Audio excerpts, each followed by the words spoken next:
Et bonjour à tous, mon nom est François Letarte. Bienvenue sur ma chaîne JDR de 30, une chaîne consacrée aux jeux de rôle sur table avec une vidéoliste. Ouais, je vais faire une vidéo réponse à Sébastien Pelletier. En fait, c'est plus une vidéo complément inspirée de sa vidéo qu'il a faite sur les liens familiaux. Donc, Jasage de jeux de rôle nous a fait ça. Le lien est en bas. Allez voir sa vidéo. Je la trouve très intéressante. Les liens familiaux en personnages joueurs. Écoute, ça pourrait être peut-être même une question du RPG Week. Puis si Bruno t'appose, je vais essayer de la répondre différemment d'aujourd'hui. En fait, il nous présente un peu que ça peut être intéressant de faire ça. Et je comprends très bien que ça peut travailler sur la dynamique de la table, d'avoir, mettons, deux personnages qui ont un lien de famille proche, frères, sœurs, parents, enfants, peu importe. Et que oui, ça peut comme amener quelque chose d'intéressant autour de la table, un échange intéressant. En tout cas, bref, il y a vraiment de quoi exploiter. Mais en même temps, je m'aperçois, en pensant à mes games, puis c'est sûr que je vais parler de games dans lesquels j'ai vu ce genre d'affaires-là, puis un peu l'impact que ça avait. Mais je me suis aperçu que j'en ai pas fait tant que ça dans mes games depuis tout ce temps. Et puis aussi, je ne sais pas à quel point on y mettait de l'importance, et pourtant, si on y porte attention, comme je dis, ça peut vraiment rehausser une dynamique de table si on a envie d'aller là. Je vais commencer par ceci, peut-être un constat, avant de parler de mes anecdotes, puis vous dropper des histoires que vous n'avez jamais entendu parler. Là. Mais mon constat est le suivant. Les liens familiaux, c'est vraiment quelque chose qu'il faut que ce soit évidemment décidé dans une session zéro, dans laquelle on dit « OK, on a un lien de famille ». Mais évidemment, qui dit lien de famille dit certaines contraintes par rapport à la création de personnages. Tout simplement juste la race.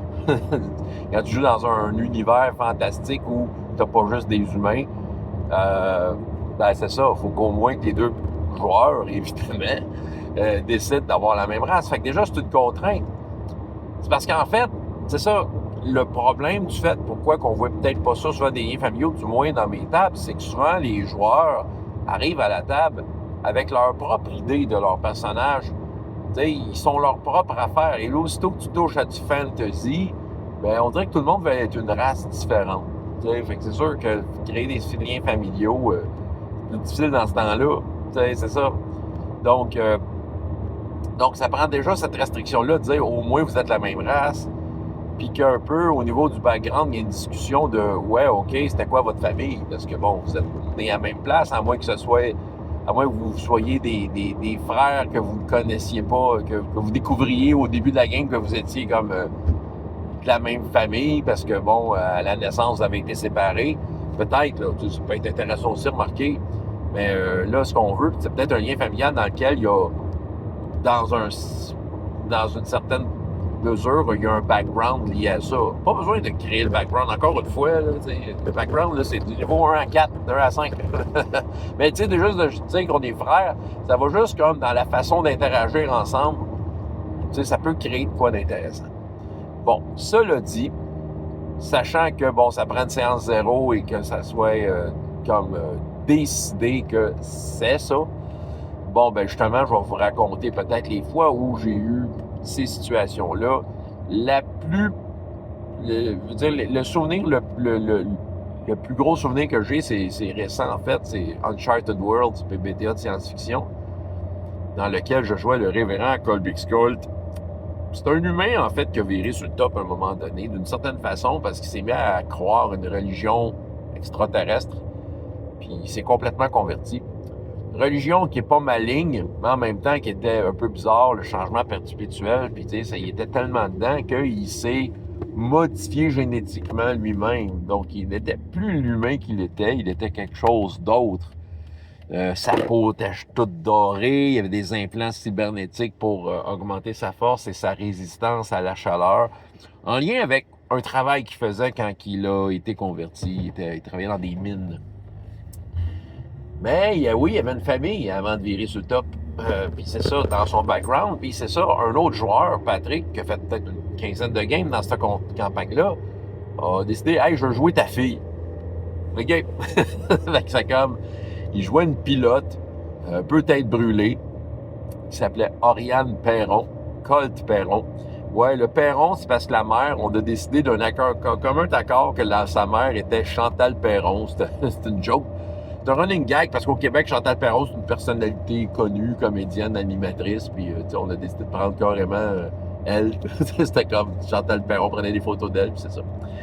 Puis là, OK, il fallait expliquer un peu, OK, comment on en est arrivé là. Tu sais, qu'une fille relativement normale a été élevée, c'est ça qui arrive, par un père converti et complètement crackpot un peu, là, tu sais, qui est complètement dans sa religion. Parce que la mère, on a décidé d'un commun accord qu'elle n'était pas dans le décor, OK? En jasant de décider qu'elle s'était exilée sur Terre. Je me souviens plus, Gaïa, c'est ça. Ça s'appelait Gaïa, puis dans le fond, parce que la Terre est comme dévastée en grande partie, puis elle est allée se réfugier là, complètement folle. Bon, l'extrapolation, ce qui a été mis en roleplay pour cette situation familiale-là, c'est le fait que ça allait probablement déjà pas bien entre moi et Chantal. Entre Colbix et Chantal, ça allait peut-être pas déjà bien. Ils ont eu un enfant, discuté d'avoir un enfant, puis là, le père va aller travailler dans un autre système solaire. Dans le contexte où on jouait, le fait que des gens de Gaïa, le système solaire, veuillent, soit en contact avec des extraterrestres, c'était quelque chose de relativement récent. C'est quelque chose des 50 dernières années, là, mettons. Là, à peu près, j'estimais ça. Ce qui fait que là, les humains découvraient d'autres choses dans l'univers. Puis c'est là qu'il y a eu des relations avec ces extraterrestres-là, dont je me souviens plus du nom. Je me souviens de la religion, c'était la race dorée. Je suis sûr que ça me reviendrait, là, mais c'est ça. On a tellement joué, mais c'est ça. Fait que là, c'est sûr, discuter dans mon enfant, déménager ailleurs. Bon, probablement que la madame avait peut-être certains soucis au niveau de son mental. C'est ça. Puis là, le gars, il change de religion, il flippe la table, il change sa peau, puis tout. Puis là, c'est sûr que ça ne devait pas faire plaisir à madame. Puis c'est ça. Puis elle a tombé complètement folle, puis elle est partie parce qu'elle était plus capable de s'occuper de son enfant. Ce qui fait que moi, j'étais comme peut-être le moins fucké des deux au final. Puis je me suis retrouvé avec Oriane. On n'a pas de temps développé sur l'enfance d'Oriane. Elle était une adulte qui pilotait des vaisseaux. Bon, là j'extrapole. Ce personnage-là, comment ça se fait, qui était relativement normal. Moi, je me dis que, déjà, Patrick, comment il jouait, c'était comme une genre de fille de réseau social pour ce que réseaux sociaux veut dire dans ce futur lointain. Donc, probablement qu'elle est arrivée à un écran, puis elle a appris, elle a comme forgé un peu sa personnalité et son comportement par rapport à des choses qu'elle a vues. Donc, c'est ça. Fait que dans le fond, c'est ça. Fait que dans le fond, on a comme déterminé que c'était comme ça. OK, maintenant, en jeu, on le jouait bien. Je pense que Patrick a peut-être pas assez fait de game pour comme aller plus loin là-dedans. Mais oui, il y avait une relation un peu bizarre, tu sais. Moi, en tant que parent inquiet, des fois, tu sais, je redevenais un peu plus humain quand elle faisait des choses téméraires. De son côté, elle se moquait de son père et de sa religion. Mais lui, il en faisait pas de cas, parce que c'est pas une religion qui veut convertir à tout prix. Tu sais, c'est une religion qui recrute parmi des candidats qui sont prêts au changement. C'était ça. C'était comme, est-ce que tu es prêt? Tu peux te convertir à la religion de la race dorée. Ce qui fait que, tu sais, des fois, il y avait des conversations qui pouvaient être intéressantes, un peu plus teintées de ce lien familial-là, malgré la grande différence des deux personnages, parce que c'était comme son... Oui, elle était ma fille, oui, j'étais son père, mais en tant que tel, j'ai pas l'impression qu'on était... tu sais, qu'on avait... Comment je pourrais dire? On était plus collègues dans une opération que père et fille. Plus tard, en tant que personnage non-joueur, Oriane est revenu. Puis on a un peu rejoué cette relation-là. Bon, l'histoire de Colbix s'est développée. Il a revu Chantal Perron, qui était devenue finalement, qui s'est redressée dans la vie. Et on a su qu'elle a été enceinte de Colbix quand il est reparti se réfugier sur la Terre. C'est peut-être une des raisons pourquoi elle a sacré son camp sur une place qui était vraiment pas facile d'y vivre. Elle a eu un autre enfant, fait qu'on a comme présenté une autre fille à Colbix qui était un genre de médecin. Fait que c'est ça. Oui, d'une certaine façon, ouais, ça pouvait dynamiser la table, ça pouvait rendre intéressant certaines conversations. Maintenant, les autres fois, c'est ça, c'est arrivé quelques fois. Je me souviens que j'ai été meneur de jeu d'une game que j'utilisais RPGS. J'utilisais Petit 6 pour motoriser le truc. Peut-être juste pour mettre dans le record. Puis deux des personnages avaient décidé qu'ils étaient frères et sœurs. Euh, c'était un prince déchu. Un peu pressé de Robin des Bois. On a parti en prison, on voulait reprendre son royaume. Mais il y avait un build-up un peu compliqué là-dedans. Puis sa sœur était comme une genre d'escrimeuse très bonne, on va dire, était hors pair. Puis, tu sais, mis à part peut-être des pointes lancées dans leur conversation, le lien familial s'arrêtait pas mal là. C'était deux aventuriers qui essayaient de réussir leur truc. Mais c'était quand même intéressant. Oui, tu sais, on s'entend, on avait quand même du plaisir. La campagne a duré le temps qu'elle a pu. Ben, c'est ça. Fait que, tu sais, dans le fond, c'est parce qu'à un moment donné, le joueur a droppé l'histoire du prince. Je pense qu'il savait, je pense que c'est ça. Tu sais, bon, séance zéro, peu importe, là, mais oui, on en a fait une, mais en même temps, quand la game à part, moi, j'ai dit, regarde, tu vas être le roi de ton royaume, le prince de ton royaume, tu vas reprendre ton trône, mais ça se fera pas en 3 games. C'était un long build-up dans lequel je semais des trucs pour l'amener là, faire en sorte que son retour soit quelque chose de glorieux. Bon, le joueur a décidé que finalement, le business de la politique, ça, il disait pas bien grand-chose. Donc, ce qui fait que là, dans le fond, il a changé de personnage finalement. Mais l'autre personnage, la princesse, si on veut, elle s'est retrouvée à comme être comment je pourrais dire, tu sais, rejouer, mais sans comme mettre l'emphase sur sa royauté. Voilà. Mais c'est ça. Mais reste que c'est ça. Il y a eu de quoi, mais c'était pas assez un argument pour maintenir ça.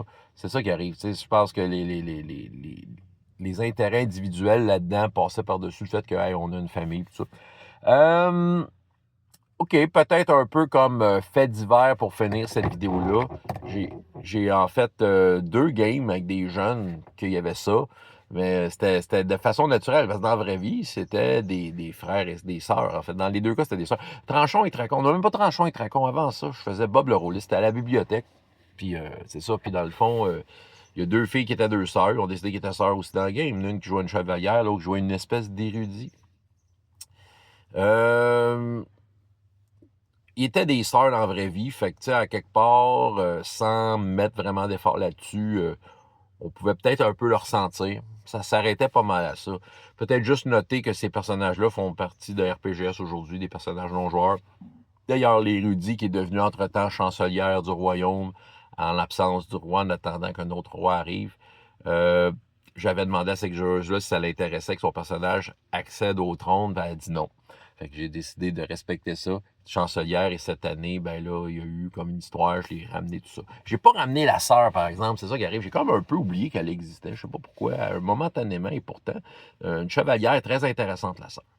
Et pour finir, Hero Kid, c'est très drôle. Maintenant, 2 sœurs jumelles sont venues s'inscrire à des games. Ils voulaient le même personnage.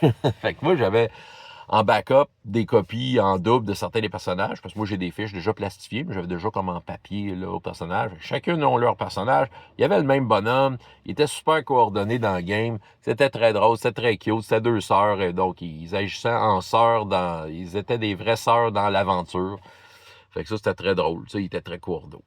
Bon, en tout cas, bref, c'est ça, c'est ce que j'avais à vous dire. Je suis arrivé, fait que voilà. Fait que questions, commentaires, n'importe quoi, allez-y. François Letarte, JDR de 30, et jusqu'à la prochaine fois, il y a autant de plaisir dans la vie que dans les jeux. Au revoir.